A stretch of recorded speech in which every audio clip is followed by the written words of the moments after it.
been slain. What's going on, everybody? It's Killswitch coming back for another Teacher Tuesday episode. This one being episode 6 in the series. And I do plan to hit every single hero in the game and new heroes when they come out. That's not to say that I know exactly the best way to play every hero. Obviously I have my favorites and stuff. I've kind of mentioned that to you guys before too. I don't play like ADC and mid lane as much. I'm kind of more of a jungle support off lane main, but that's not to say that I don't play the heroes, look at the kits, kind of study them, see what they do well, see what they do, poorly, etc., etc. If nothing else, I use that knowledge to better understand the hero for my gameplay, which I would suggest you do the same. Just because, like, say you play a hero and you don't care for him, still learn, understand their kit, because you're probably going to face them in game, and it's always good to know what they're capable of, what their strengths are, what their weaknesses are, and stuff like that. So yeah, I'd suggest just learning all the heroes, learning the items, so that when you come across them in game, you'll know how to handle them. But now that we got all that out of the way, let's jump into our Teacher Tuesday episode. So today I'm going to be doing Do you want to fight? a mid laner, and I'm going to start with my favorite mid laner to play, and really the only one that I typically play when I play mid, and that's Countess. Hungry? The reason I play Countess 9 times out of 10 in mid lane is because I enjoy the assassin style gameplay, the high risk, high reward. Of course, sometimes that's going to come back to bite me, just because of the risky gameplay style. But being a jungle main, it kind of fits my play style more. And really, I more recently started playing Countess in mid lane, just because I got tired of, not being able to play the mid lane role. I was a liability, in draft. If I got stuck with mid lane, I would have to tell my team hey, I'm not very good at this, so beware, babysit my lane, etc., etc. So I've gotten to the point now where I don't do that. I understand the lane, the role. I'm not saying I'm still the greatest at it. I'm still learning. I'm still picking up on things, but I've gotten a lot better. And it's really just kind of been come through playing the role and playing the hero, understanding it better. So again, I'm going to do this Teacher Tuesday episode. I'm going to give you the overview and the build guide. But I always put this disclaimer on here saying I'm not the best Countess player. I'm not the best mid laner. So take it as you will. This is kind of a general concept, a general overview, general build guide. And if you have things to add to this, or whatever it may be, if you've got items, a build that works better, if you have tips for the kit or whatever it may be, throw them down in the comments, send me a message, whatever, let me know. Let whoever, because this is for everyone to watch, to learn from. So let's bring some exposure to the things that work, the things that don't, and go from there. Alright, so let's go ahead and jump in to the abilities here, and again we'll cover the base stats a little bit, just briefly. Nothing too crazy, nothing to really worry about. This is basically what you're getting at level 1, no items. nothing really to go into any further. Let's start with her first ability here. So that's going to be her Q, Shadow Slip. So blink to a targeted unit, dealing 55, 75, 95, 115, 135 at max level damage, and slowing them by 40, 45, 50, 55, 60 at max level percent for 1.5 seconds at all levels. So, and that is energy damage. So this will also execute any lane minion or small jungle monster, and then you're able to recast within 4 seconds to return to initial position. So this is kind of her initiate ability. Basically just blink in and then the option to blink out. Does a decent amount of damage, slows, that's nice. You'll probably use this more often than not just to get to an opponent, so you'll stay out of range as much as you can, being an assassin, being a squishy type like burst assassin caster. Ideally you'll use this, you hopefully should never be in melee range or casting ability range just for no reason. I mean, it's a bad place to be when you're Countess. As far away from the fight as possible. Well, not as far away. In a safe position before the fight starts, because you want to be kind of forgotten about so that you can either reposition and go around,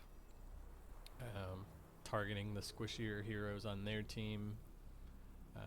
When in the laning phase, you can use this to execute the siege minions, since they have a ton of health.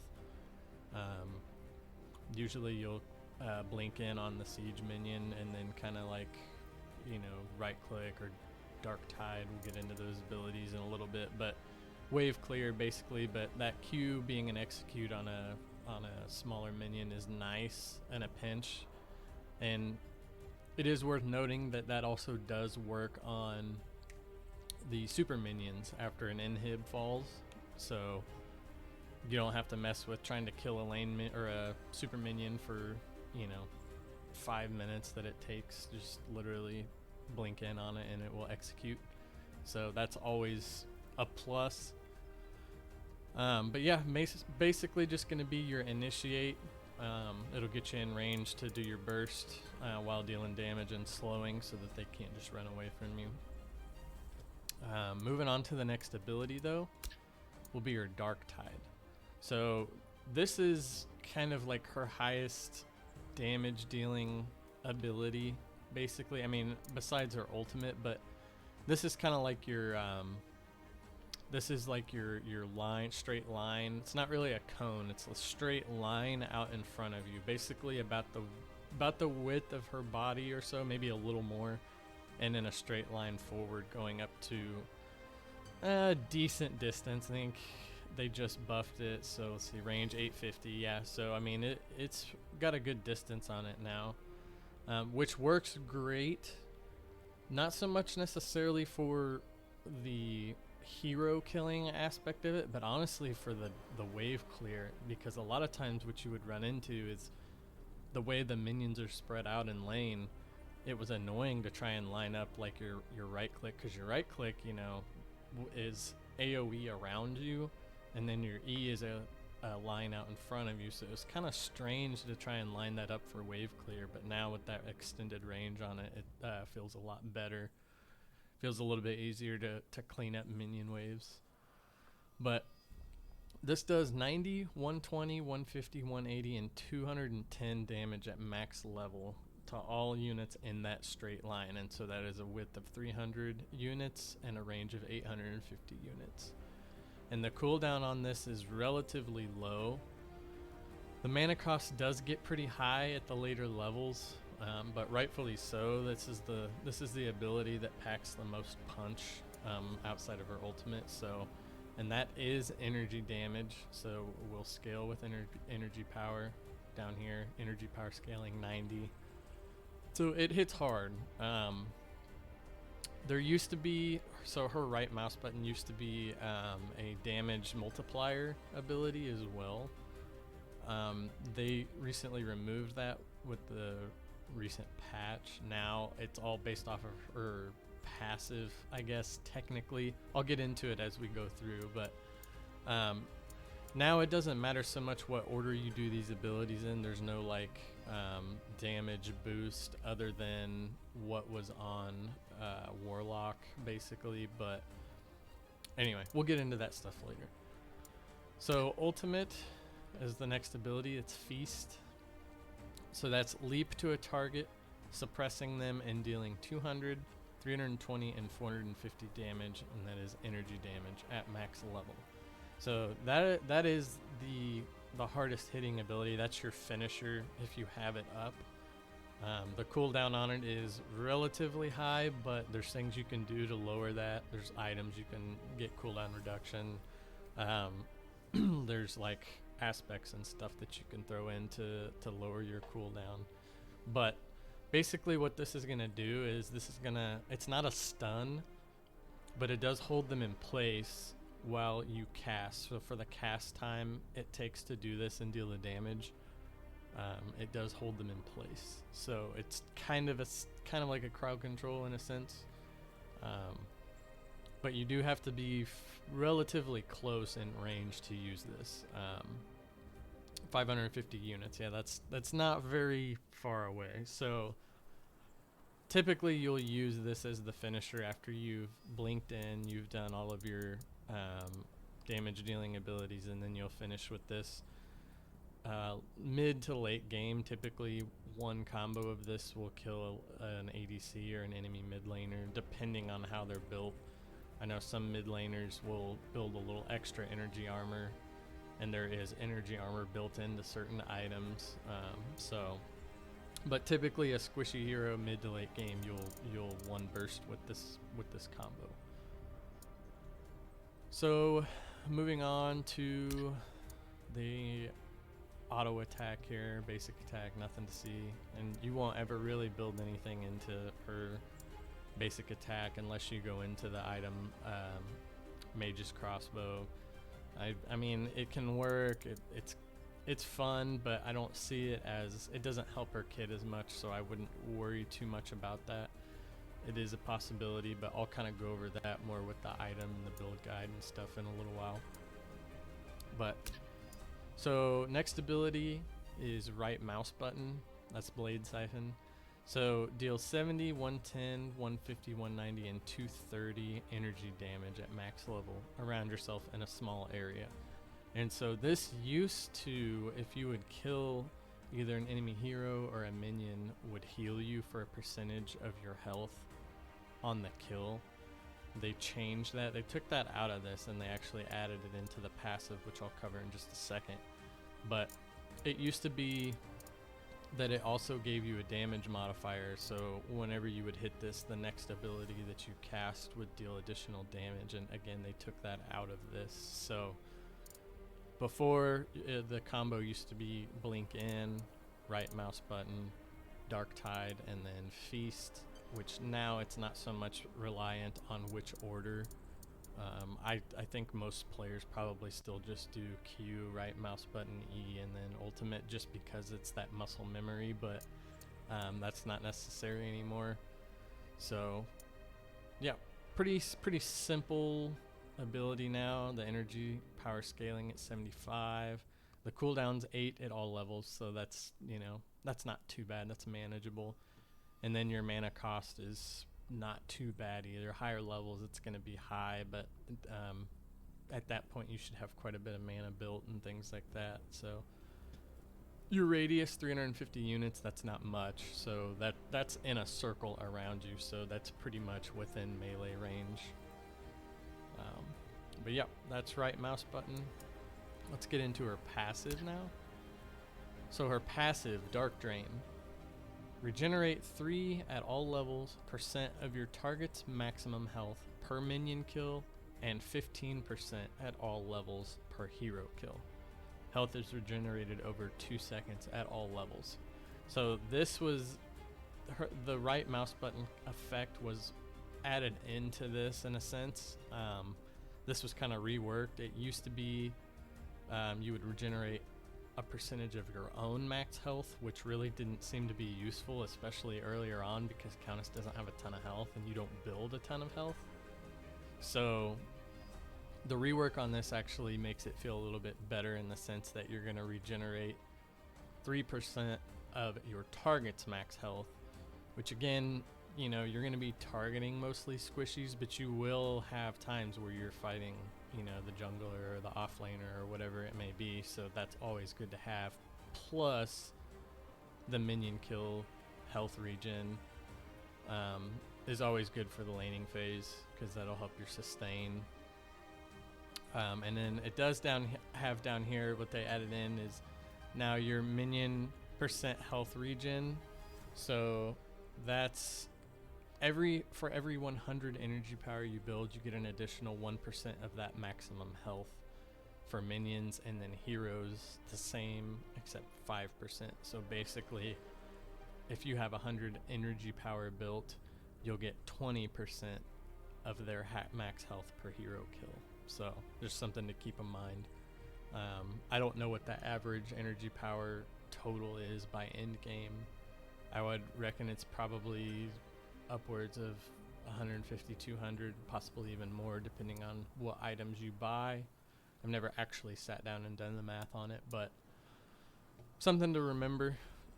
You know, potentially you could get a quarter of your enemy's health back in regen over 2 seconds if you built 200 plus energy power. So, but yeah, that pretty much covers the kit.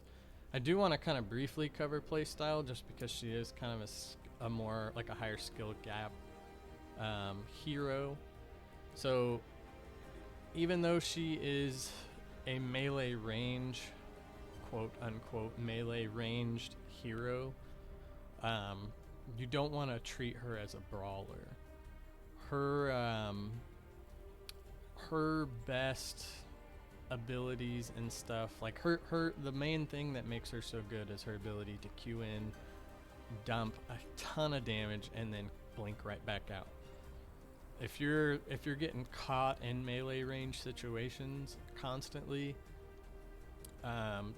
you're probably not going to have a very good time with it, and I would try and work on positioning with her a little more. She does work great when you're in mid lane, if you're able to get ahead and push your lane up. She's great at rotating,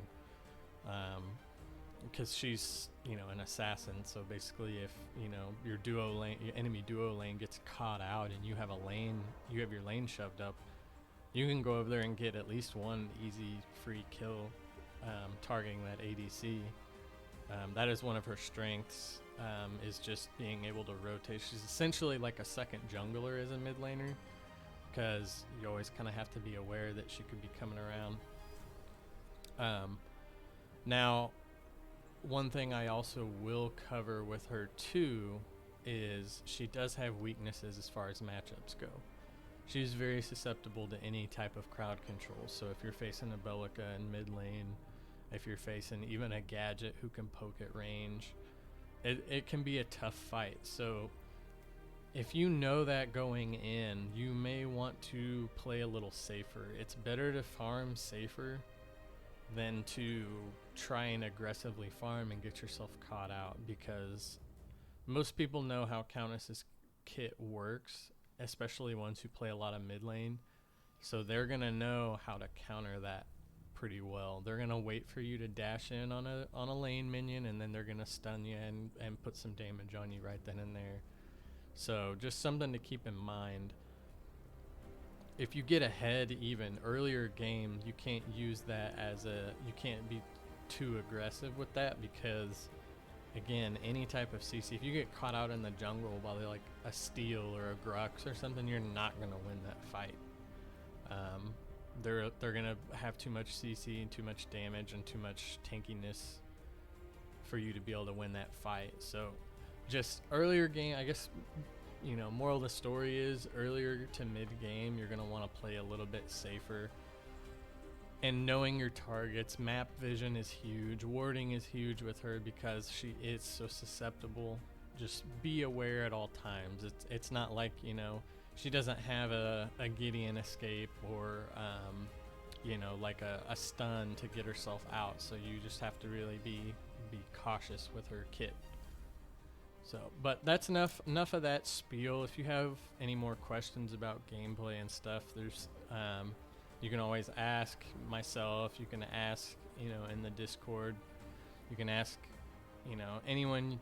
There's plenty of good Countess players out there. Plenty of YouTube videos, etc., etc. You know, hit it up, and that should be able to help you. So, all right. So let's go ahead and get into the item and build guide.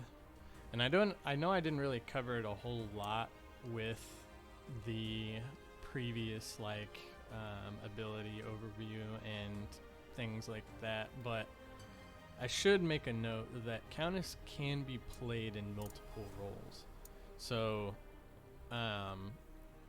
she can be a mid laner, she can be a jungler, and she can be an off laner. You'll probably see her typically the most in mid lane, possibly jungle. She's really fun in the jungle, but she doesn't necessarily excel as well as some of the others, being that she's an energy damage caster variant of an assassin, which means basically once she's dumped her abilities, she's kind of useless until her abilities come back up. So, but that's not to say that she can't be effective.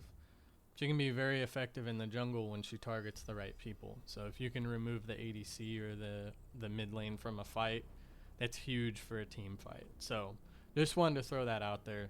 Off lane is kind of, you know, I mean, she can be okay, but I feel like there's better options out there. I mean, if you're just trying to have some fun, you know, by all means. Like, a lot of the time if I play Countess jungle, I'm just playing for fun. I know, like, there's better options out there or whatever, but you know, sometimes you just gotta have fun, right? Sometimes you gotta break the mold.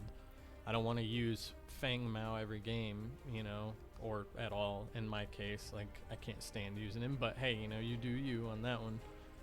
But yeah, break the mold, have some fun. Player in off lane if you want to, player in jungle. Knowing the kit and knowing the role, really, that's the biggest thing. Knowing, you know, the basics of the game, farming, etc., etc. That's really like the hero differences aren't going to make or break your game. The counters are not strong enough to where you can't succeed. So keep that in mind and have some fun with it. So anyways, let's go ahead and jump into the item build overview guide, whatever you want to call it. She'll start typically with the Titan spellbook as her starter item, and then a small health potion to go with it. That's pretty basic stuff. That's pretty much any caster is gonna run that. Something else you can do, I've seen it done. It really just depends on what route you want to go. But you can always start with Mana Shard as well if you plan on going into Mana Lens. She doesn't necessarily utilize it quite as well as like some of the others, but it does still give her a huge damage increase once that Mana Lens is built. You'll see a lot more like utility heroes run the Mana Lens, but I feel like that damage is just too good not to at least be aware of, like have it as an option. But yeah, going Mana Shard first to start that mana quest, stacking those, getting those stacks for eventually going into the Mana Lens.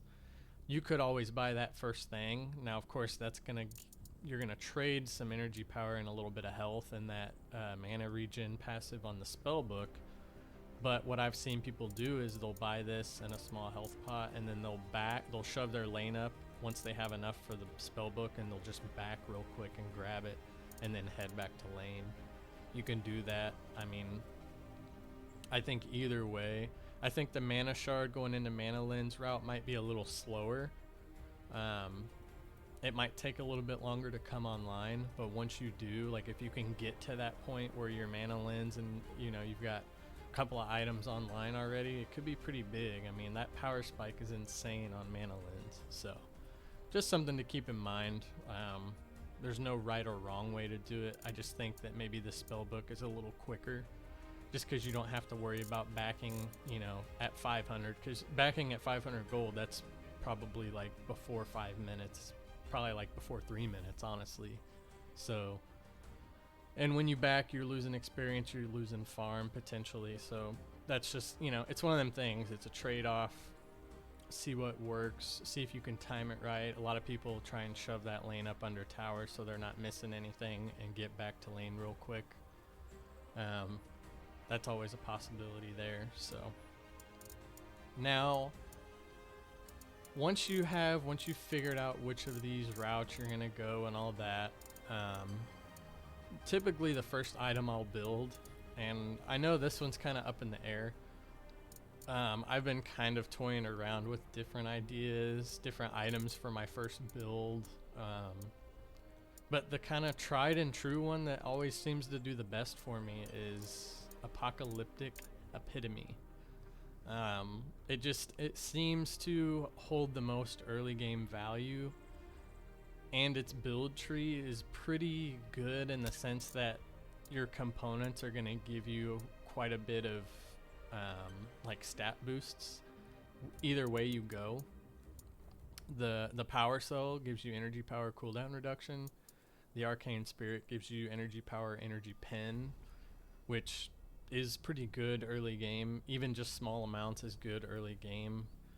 And then going into Apocalyptic Epitome, you get 85 energy power, energy pen, cooldown reduction, and then you get that passive dealing 20% bonus damage to targets under 40% health, which is pretty huge, honestly.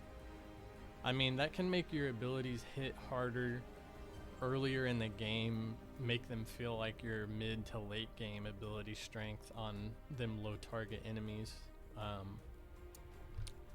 I've messed around with other items first, like I've messed around with Warlock's Opus first, because it's a good card. It's just, it doesn't have any CDR, it doesn't have any like mana or anything. It's straight energy power and straight 40%. It's not flat, it's 40% energy armor penetration. So I mean, 2 stats, it is cheaper, 500 gold cheaper. It's a good item. I just haven't seen as much success with it earlier in the game as opposed to APOC. I mean, you could probably argue either one could go first. I mean, I don't know that it makes that big of a difference because you're going to want both of those at some point anyways.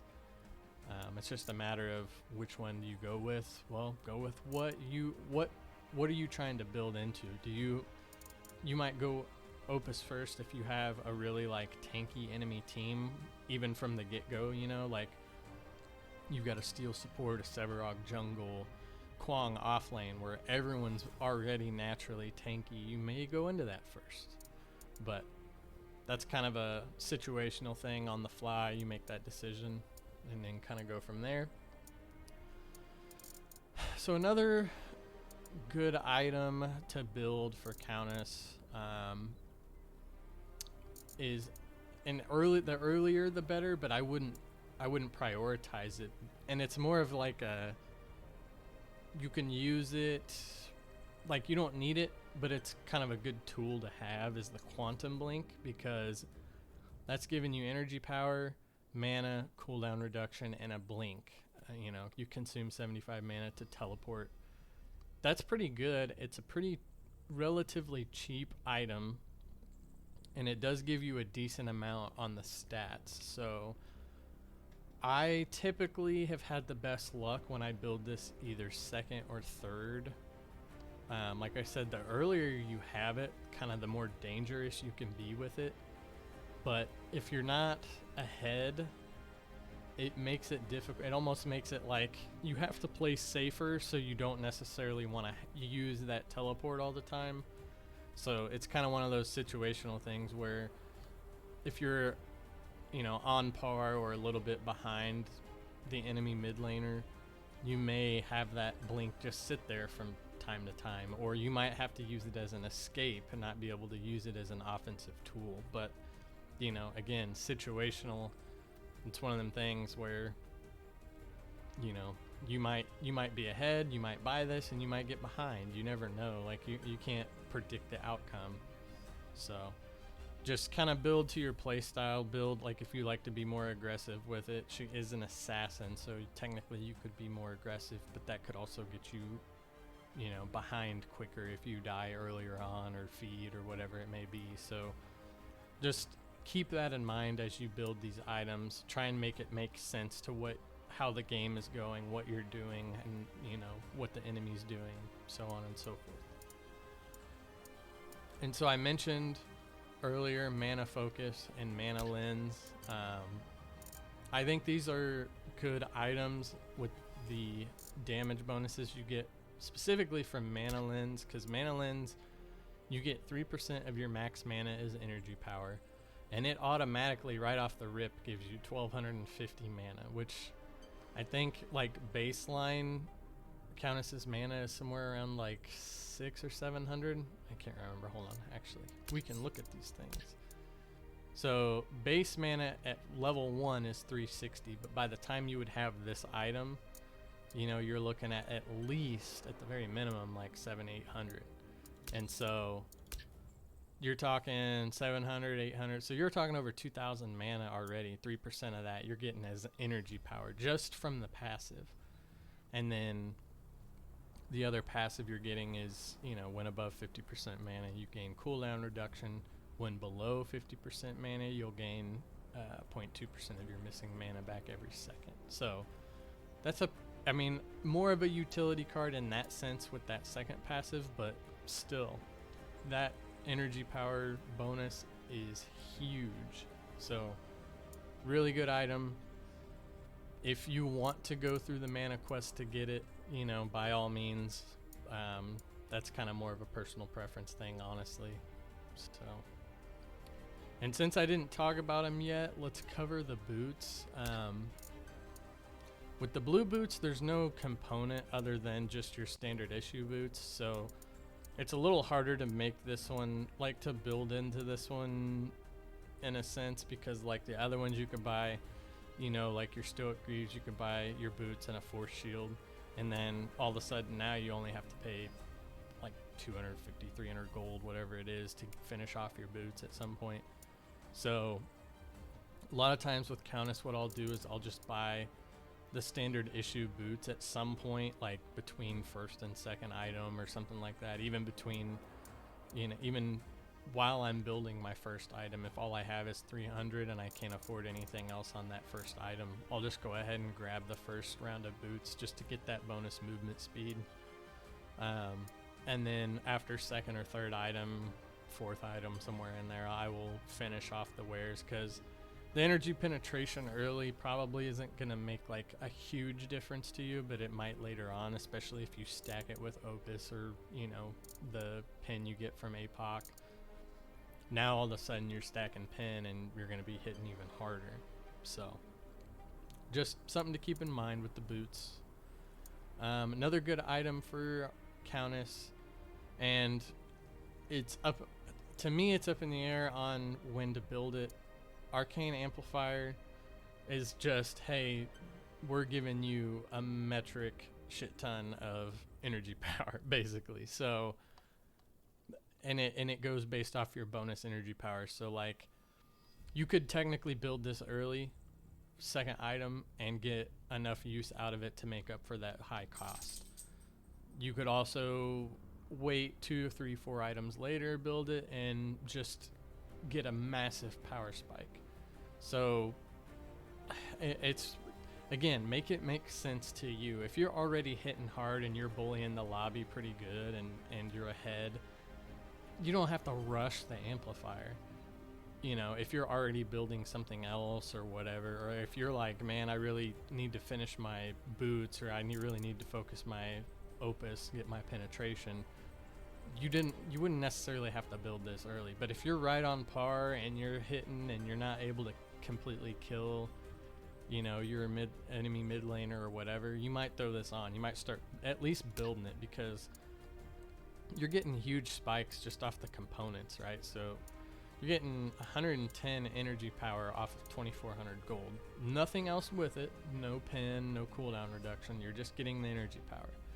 But that's still a lot of energy power to gain, though. So it's a good build path. You can build it pretty much whenever. I would say, again, if you're ahead, maybe 4th, 5th item. If you're behind, you might try and get to this like 2nd or 3rd, just depending on how far behind you are and how much you need that power spike. Kind of up to you. Situational. Another good item for Countess, and this is a good item for just about anybody really that has energy damage because of the spell shield. You could do this. This is a more defensive build. If you're already nuking the whole lobby, I wouldn't necessarily worry about this. I'm just throwing it out there because it is a good item in case you need it. It'll give you some CDR, some energy power, some energy armor, and a spell shield, which a lot of times you'll see people run this against Countess to protect from one of those abilities. But it can also be a good tool for a Countess that wants to protect from a crowd control effect. So just one of them things. Again, it's completely situational. Outside of a couple of the items that you know you're going to build, a lot of it is situational, and that pretty much goes for everybody. Like, there's not like one specific build that's going to make you win the game every time, guaranteed, blah, blah, blah. You know, all situational. So another item I'll go over is Eldritch Flame. Eldritch Flame is a good item. Seems to be a little more not utility. I would say if you're going pure, I want to hit as hard as I can with as much energy power and penetration as I can and cooldown reduction or whatever. There's probably, this may not fall into your build, but if you're looking to like maximize your damage and stuff against maybe the tankier heroes, you might throw this on because you're going to get that burn on ability hit. And it will give you a little bit of health, so to give you a little bit of, and make you a little less squishy. And it does still give a pretty respectable amount of energy power. So I'll throw that one out there for you. Like I said, it may not fall into your build, just like a lot of these items may not fall into your build, but they're there if you need them. Same, I kind of mentioned this earlier, the Mage's Crossbow. I mean, this is one of those, like, it's a fun item. Doesn't necessarily flow into her entire kit, but it is there if you wanted to use it to beef up your auto attacks a little bit and gain that energy power bonus on basic attacks. Like, it's a fun card. I don't know that I would ever build it unless I was ahead enough. Maybe in the jungle or something, like where you want a little bit of extra oomph to your basic attacks, but I wouldn't prioritize this ever, you know, unless you're just trying to have fun, whatever it may be. Same with Magus Siphon. This one is kind of a hybrid, like tank / energy bruiser type item. It's a good item.